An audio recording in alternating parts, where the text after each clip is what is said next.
आप लोगों को वॉइस मिल रहा है?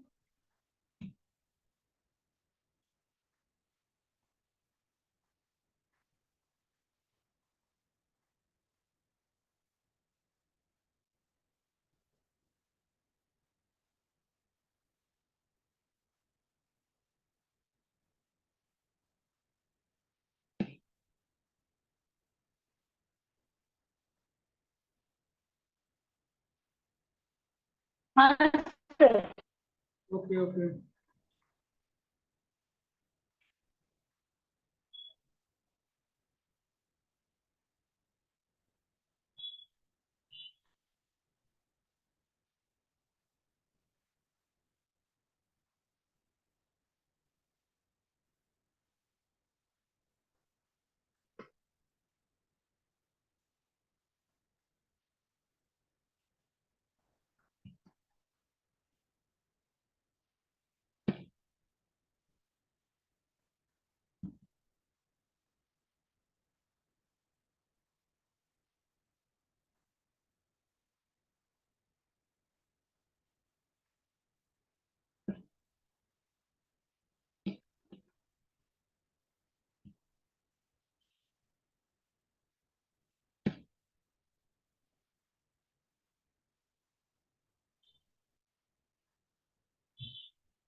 आप लोग को थोड़ा आज थोड़ा आवाज क्लियर ज्यादा लग रहा है या वैसे ही लग रहा है?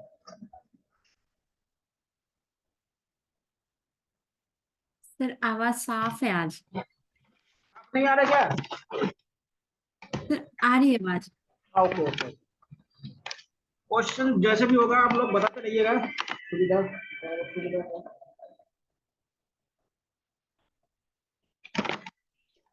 चलिए देखिए, अभी आप लोगों को बताया था कि सुभाष चंद्र बोस तक आप लोगों को बता दिया। अभी हम बात करते हैं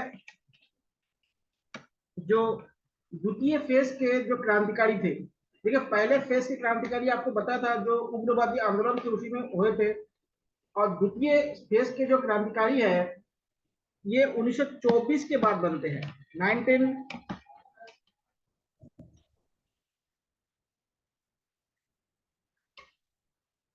1924 में बनते हैं।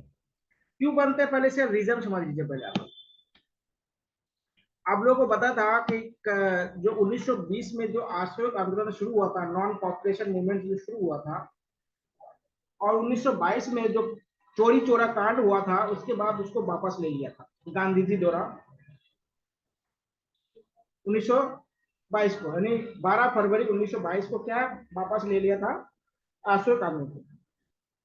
इस आंदोलन में जो युवा थे, युवा लोग ये चाहते थे कि गांधी जी का जो निर्णय है वो सही नहीं है।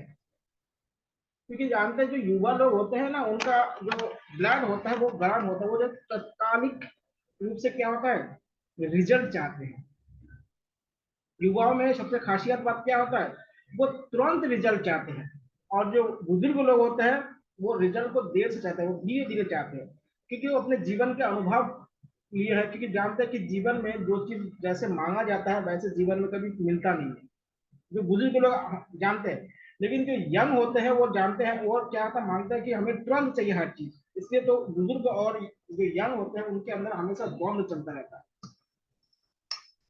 तो गांधी जी ने जब आंदोलन वापस ले लिया तो जो युवा थे उनका क्या होता, गांधी जी के प्रति क्या होता, जो प्यार था, जो भरोसा था जिसे कहते हैं, वो मोह भंग हो गया। यानी उससे अट्रैक्शन कम हो गया। जब अट्रैक्शन कम हो गया तभी इन लोग क्या है, फिर से क्रांतिकारी के यानी क्रांति का रूप अपनाना शुरू कर दिया। इसी समय बंगाल के एक बहुत बड़े क्रांतिकारी था सचिन सन्याल। सचिन सन्याल जी के नेतृत्व में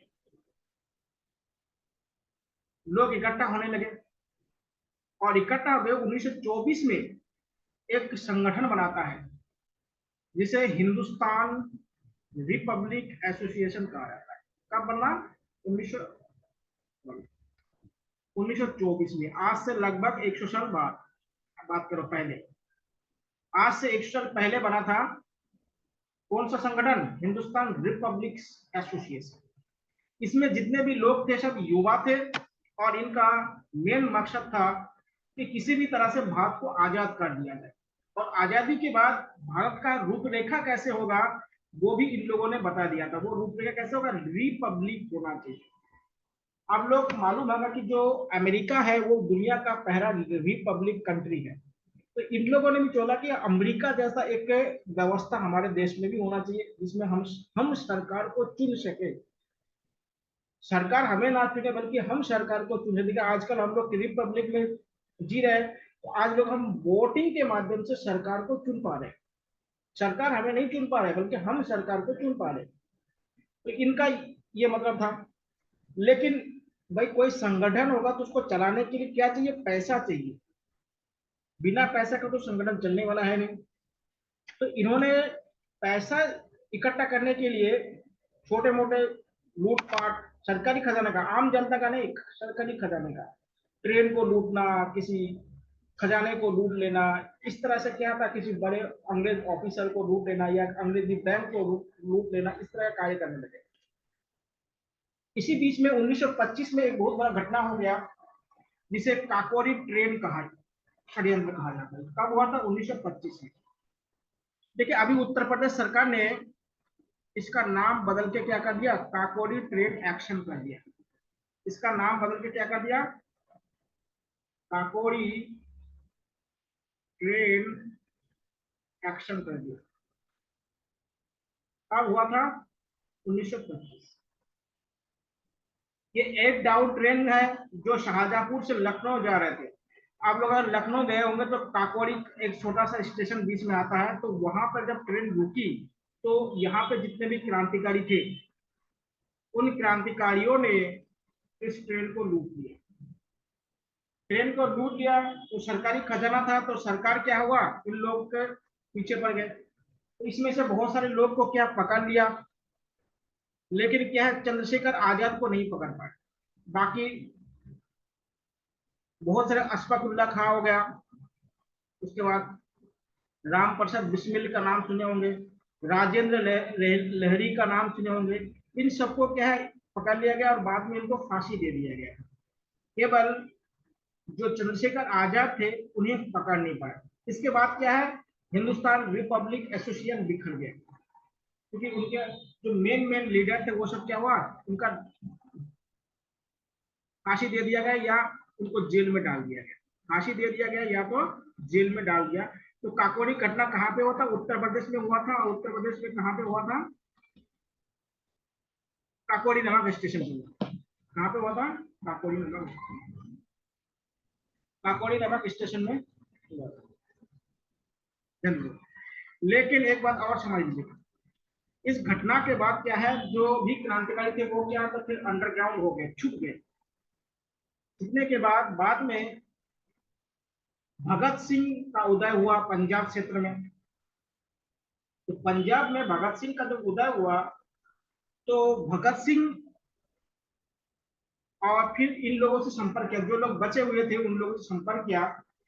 और 1928 में दिल्ली के फिरोज शाह कोटला मैदान जो है, आजकल उसका नाम क्या कर दिया गया?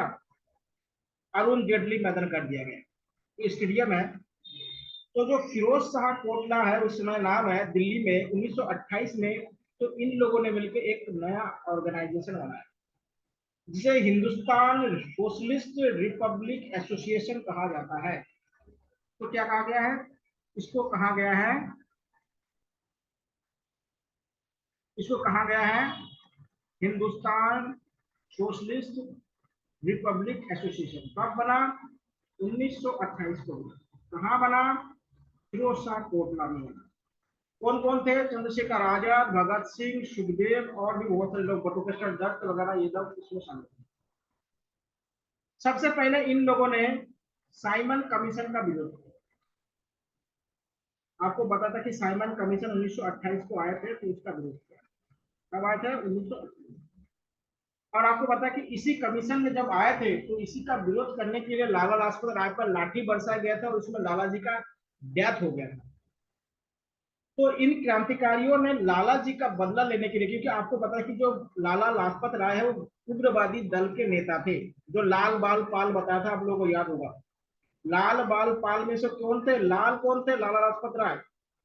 तो इन लोगों ने बोला कि हम जो लाला जी पर जो लाठी से बरसाने के बाद उनकी जो मृत्यु हुई है उसका हम बदला लेंगे। तो बदला लेने के लिए उन्होंने क्या किया, जो इसके जिम्मेदार पुलिस ऑफिसर थे जो लाठीचार्ज में शामिल थे, उनको मारने का प्लानिंग किया। आप लोगों ने पिक्चर भी देखे होंगे। तो मारने का जब प्लानिंग किया तो इन लोगों ने उनको मारने के लिए उनको मार दिया। पिक्चर में आप लोग देखे होंगे। भगत सिंह के बहुत सारे पिक्चर बने हैं, उसमें जो अजय देवगन वाला पिक्चर है वो सबसे अच्छा पिक्चर है, उसको आप लोग को भी देख लीजिएगा। तब वो जो जो पुलिस ऑफिसर था सैंडर्स करके था, सैंडर्स को क्या है उन्होंने इन लोगों ने मार दिया। मारने के बाद ये लोग सब अंडरग्राउंड हो गए। अंडरग्राउंड होने के बाद सब अलग अलग छिप गए। बाद में ये लोग फिर से मिले, और मिलने के बाद 1931 में जो लाहौर के केंद्रीय विधानसभा है, लाहौर के केंद्रीय विधानसभा में दो बिल पारित हो रहा था। एक ट्रेड डिस्प्यूट बिल था, जो सबसे विवादित बिल था, क्योंकि देखिए इनका मकसद क्या था, हमारा सोसाइटी कैसे बने, सोशलिस्ट बने, यानी समाजवाद बने। और अंग्रेज, आप लोगों को बताया कि 1929 में पूरे विश्व में मंदी आया था, रिसेशन आया था। तो अंग्रेज लोग ये करने लगे थे कि ट्रेड डिस्प्यूट बिल के माध्यम से जो व्यापारी है या जो लोग हैं उन पे मैक्सिमम टैक्स बढ़ाया जाए।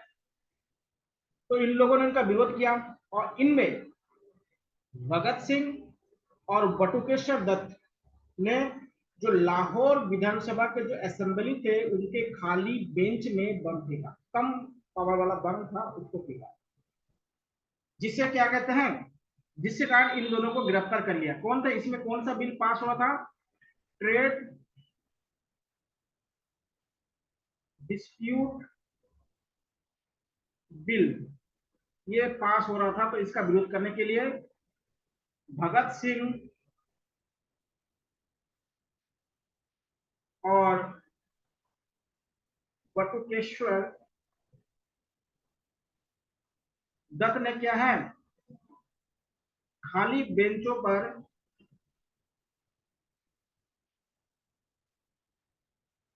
बम फेंका।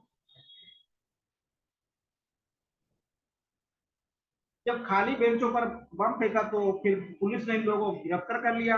और इन पर क्या है, जो पुलिस अधिकारी था सैंडर्स, जिनको 1928 में इनको मार दिया गया था, इस पर मुकदमा चला गया लाहौर षड्यंत्र केस। और लाहौर षड्यंत्र केस के माध्यम से इन पर मुकदमा चलाया गया। इन पर भगत सिंह और उनके साथियों पर, भगत सिंह और उनके साथियों पर कौन सा मुकदमा चलाया गया, भगत सिंह और उनके साथियों पर लाहौर षड्यंत्र केस के तहत मुकदमा चलाया गया। और इसी के माध्यम से 3 व्यक्ति को फांसी की सजा हुई। कितने व्यक्ति को फांसी की सजा हुई, 23 मार्च 1931 को 3 व्यक्तियों की फांसी की सजा हुई, फांसी दी गई। कौन कौन थे, भगत सिंह, राजगुरु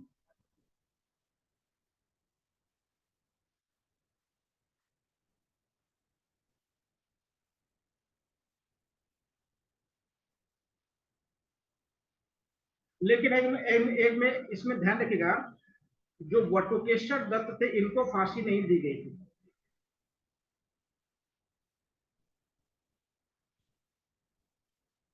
भगत सिंह, राजगुरु और सुखदेव को फांसी दे दिया। इसीलिए 23 मार्च को भारत में कौन सा दिवस मनाया जाता है? शहीद दिवस मनाया जाता है। भारत में 23 मार्च को कौन सा दिवस मनाया जाता है? शहीद दिवस मनाया जाता है। शहीद दिवस क्यों मनाता है? भगत सिंह, राजगुरु और सुखदेव को इसी दिन फांसी दी गई। फांसी देने के बाद इनका समाधि फिरोजपुर में बनाया गया। फिरोजपुर में इनको जलाया गया, दफनाया गया, जो भी है। तो इनका समाधि कहाँ पे है? आपका फिरोजपुर। फिरोजपुर में क्या है? भगत सिंह, राजगुरु, सुखदेव, ये क्वेश्चन भी पूछा गया, फिरोजपुर वाला क्वेश्चन। देखिए, बटुकेश्वर दत्त को फांसी नहीं हुआ था, बल्कि इनको क्या है, काला पानी का सजा हुआ था। बाद में इनको 1935 में छोड़ दिया गया था। तो इससे भगत सिंह का, और इससे पहले 27 फरवरी 1931 को चंद्रशेखर आजाद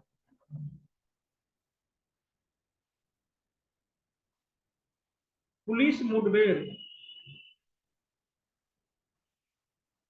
मुठभेड़ हुआ था। कहां पे हुआ था? Company garden. ये जो कंपनी गार्डन है, आजकल उनका नाम चंद्रशेखर आजाद गार्डन है, आजाद गार्डन करके है। कहाँ पे है? इलाहाबाद या प्रयागराज में। इलाहाबाद या प्रयागराज। तो आजाद जी का डेथ कब हुआ था? 27 फरवरी 1931 को शहीद हुए थे, जो पुलिस के साथ मुठभेड़ में अपने पिस्तौल के अंतिम गोली से अपने आप को मार दिया। और 23 मार्च 1931 को भगत सिंह, राजगुरु और सुखदेव की क्या हुआ था? फांसी दे दी थी। कहाँ पे दिया गया था? लाहौर जेल में दिया गया। लाहौर का जो सेंट्रल जेल है वहां पे दिया गया था। और इन लोगों का जो समाधि है वो फिरोजपुर में है। बटुकेश्वर दत्त को क्या है, इनमें फांसी नहीं दिया गया था, उनको काला पानी की सजा दी गई थी। एक व्यक्ति और आप लोगों ने नाम सुना होगा, जतिन दास, उनका नाम जानिएगा। जो जतिन दास है, वो उस समय लाहौर यूनिवर्सिटी में केमिस्ट्री के प्रोफेसर था, और जो बम फेंके गए थे उस बम को उन्होंने बनवाया था। तो जतिन दास को क्या है, ने जेल का खाना खाने से मना कर दिया था, और लगातार 64 दिन तक भूखे रहे। 64 दिन तक क्या है, बिना खाए पिए रहे, ने अमरण किया, अनशन किया, अमरण अनशन किया, अनशन किया। उसके बाद क्या होता है, इनका मृत्यु हो जाता है, यानी शहीद हो जाता है। तो जतिन दास पहले क्रांतिकारी है जो सबसे अधिक दिन तक क्या भूख हड़ताल में रहे। गांधी जी 22-23 दिन तक रहे होगा लास्ट तक, इतना नहीं रहे। जतिन दास पहला व्यक्ति है जो सबसे ज्यादा भूख हड़ताल रहे। एक बात और आप लोग जान लीजिएगा, उत्तराखंड का जो श्रीदेव सुमन जी है, जो टिहरी जेल में बंद थे, श्रीदेव सुमन जी है, इन्होंने 84 दिन तक आमरण अनशन किया था, इससे भी ज्यादा। तो उत्तराखंड के व्यक्ति का भी क्या रिकॉर्ड है, 84 दिन तक टिहरी रियासत में जो बंद थे, टिहरी जेल में, उसमें श्रीदेव सुमन ने 84।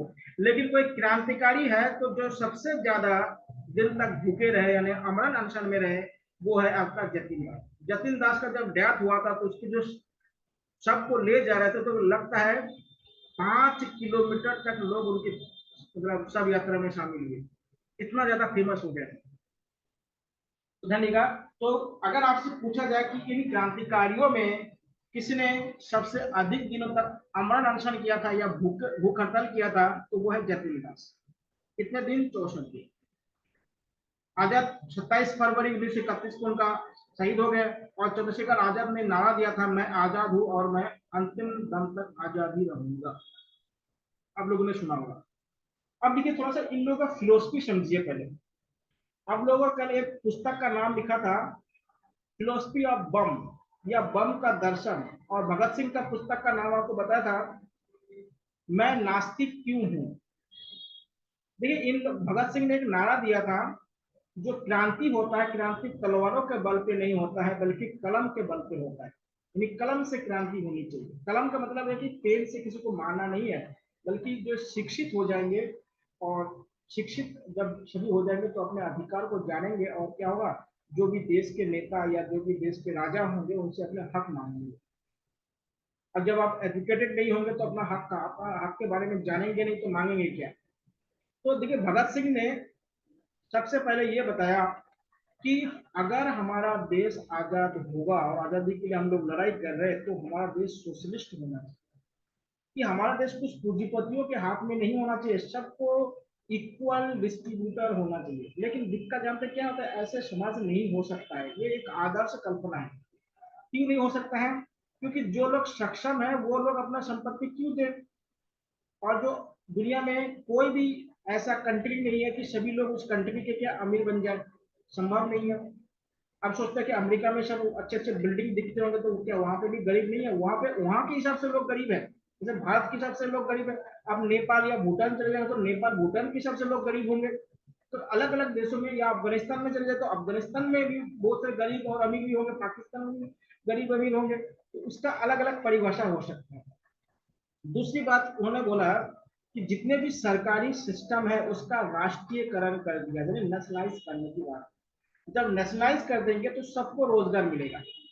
नहीं तो क्या होगा, जो निजी क्षेत्र है तो निजी क्षेत्र अपने मुनाफे के लिए लोगों को रखते हैं, अगर मुनाफा नहीं होगा तो लोगों को रखेगा। लेकिन अगर नेशनलाइज हो जाएगा, मान लेते हैं जैसे आपको टीचर में जॉब मिल जाता है और टीचिंग जॉब मिल जाता है, अगर सरकार अगर आपको टीचिंग का जॉब नहीं दे पाएंगे तो आपको बीआरएस दिया जाएगा, या दूसरे सेक्टर में आपको प्रतिनियुक्त दिया जाएगा, या तो एक मुश्त पैसा देके आपको काम से हटा देंगे। लेकिन प्राइवेट में क्या होगा, अगर थोड़ा सा रिसेशन आया तो भगा देंगे। लॉकडाउन में देखे होंगे, लॉकडाउन में सरकारी जो भी ऑफिसर रहे होंगे या कर्मचारी रहे होंगे, सबको भरपूर सैलरी मिला, एक पैसा भी कम नहीं मिला। अब प्राइवेट सेक्टर में सब क्या है, बेरोजगार हो गए। इसलिए उन्होंने बोला कि राष्ट्रीयकरण अगर हो जाएगा तो क्या होगा, जो गरीबी है वो कम। लेकिन ऐसा हो नहीं सकता है क्योंकि जो पूंजीपति है वो ऐसे चाहेंगे नहीं कभी, तो अलग बात। दूसरी बात होता है, भगत सिंह ने बोला कि मैं नास्तिक क्यों हूँ, क्योंकि अगर सभी लोग धर्म को मानते हैं उसके बाद भी जब दुनिया में इतना ज्यादा असमानताएं है तो ना मान के ही देखते हैं। जैसे आप लोग सोचते हैं कि एक बार पेपर दिया, हुआ नहीं, अगले बार भी देंगे ना।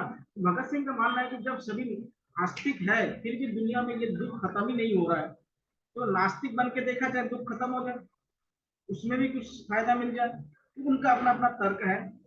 फिर फिलोसफी ऑफ बम, उनका जो है कि जो बम से क्रांति नहीं हो सकता, क्रांति कैसे हो सकता है, कलम से हो सकता है। कलम मतलब जो पढ़े लिखे समाज होगा तभी क्रांति होगा। तो फिलोसफी ऑफ बम, वो पुस्तक आपको कल बता दिया था, बम का दर्शन, बम का दर्शन यानी फिलोसफी ऑफ बम, किसने लिखा था? भगवती चरण बोहरा। और एक है मैं नास्तिक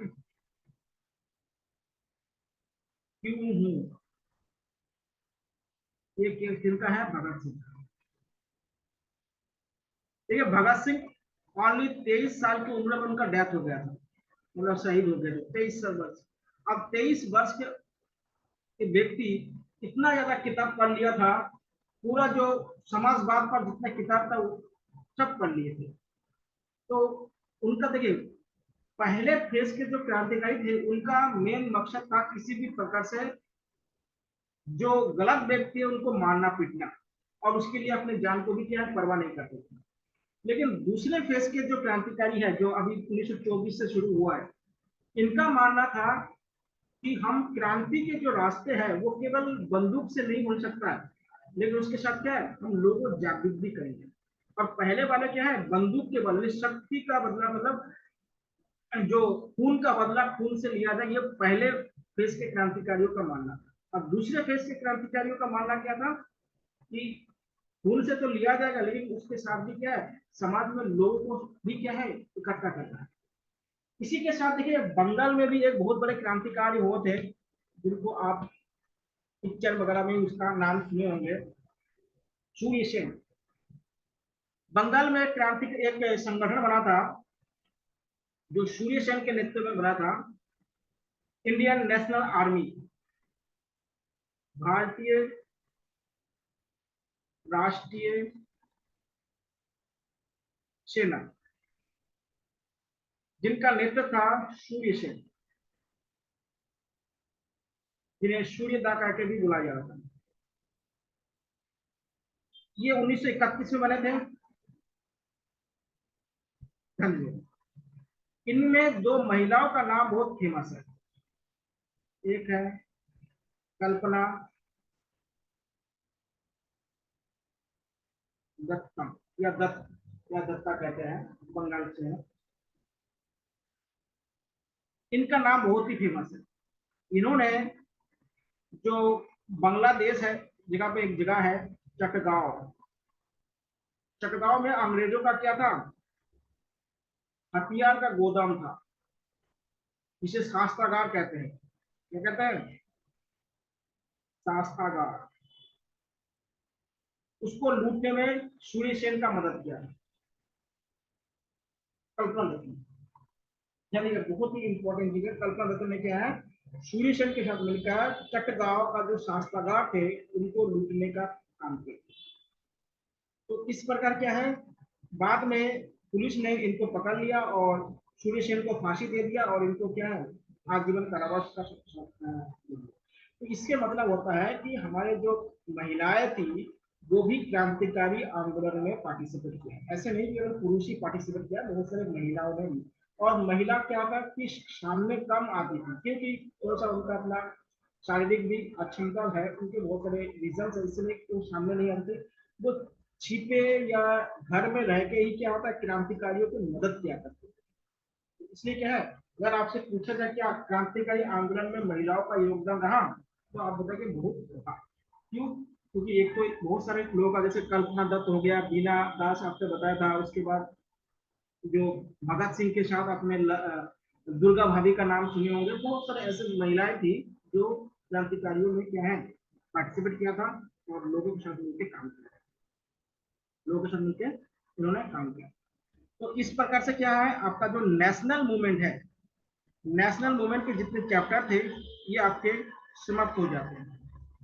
अब कल आपको एक टॉपिक आज और नहीं बताएंगे, कल बताएंगे आपको जो हमारे यहाँ पे धार्मिक सामाजिक सुधार हुआ था, जिसको सोशल रिलीजियस रिफॉर्म कहा जाता है, जिसे भारत का रेनेसां कहा जाता है या पुनर्जागरण कहा जाता है, जिसमें राजा राममोहन राय हो गया, विद्यासागर जी हो गया, या विक्रम जी हो गया, उसके बाद दयानंद सरस्वती हो गए। इनके बारे में हम थोड़ा सा कल पूरा वीडियो देखेंगे। आप लोगों का कोई क्वेश्चन है तो आप लोग बताइए, क्योंकि थोड़ा टाइम हो गया।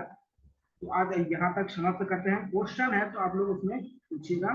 कल आप लोग थोड़ा पढ़ के आइएगा, वीडियो क्या कहते हैं, आपको भेज दूंगा पीडीएफ, आप लोग पढ़ लीजिएगा और कोई क्वेश्चन है तो आप लोग पूछिए।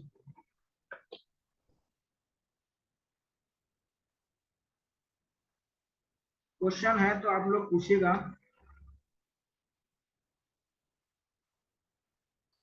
चलिए, कोई क्वेश्चन नहीं है तो फिर कल आप लोग